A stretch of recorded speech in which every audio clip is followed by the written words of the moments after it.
Pole નથી ઉપાડવામાં આવતા, આવા આક્ષેપો કરાયા નહીં, ખેડૂત દ્વારા નથી તો ક્યાંક ને ક્યાંક મારા વિઘ્ન સંતોષી માણસ હોય, મીડિયાવાળા સમક્ષ આવી જ કહેતા હોય.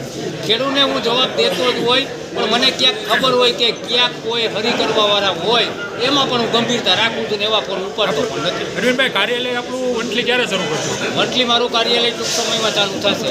પછી 6 મહિના થયા? ના, એવું કાંઈ નથી. કાર્યાલય કરવું ના કરવું એ મારી ઈચ્છાની વાત હોય છું. લોકો એને સતત સંપર્કમાં હોય, એવું નથી કે કાર્યાલય હોય તો જ બધો વહીવટ થઈ શકે. તાલુકામાંથી ફરિયાદ તમારા ઘણા ખેડૂતો એવું કે રિસીવ નથી કરતા, એ વાત તો સત્ય સાચી તદ્દન ખોટી વાત છે, તદ્દન ખોટી વાત છે. મારી સામે લઈ આવ્યો કોઈ ખેડૂત સામે રહ્યા. મોરાસામાંથી તમને કાલે 2 દિવસ છે ફોન આવ્યો તો તમારો ફોન ત્યારે બંધ હતા. હા, એ મેં જોયો તો વિડીયો વાયરલ થયો તો ઈ જ કે બસ ઈ જ ને. ધીરુભાઈ ને બાબુદાના 2 ફોન તમને કર્યા હતા, તમારા ફોન ઉપડા એક ક્યાંક છે ને કવરેજ ના હોય ને ક્યાંક મિટિંગમાં હોય, પછી વિડીયો આવે ને પછી હું જોઈ લઉં, પછી મારે એને ફોનમાં જવાબ દેવાનું થતો નથી. એને મને રજૂઆત તો કરી દીધી.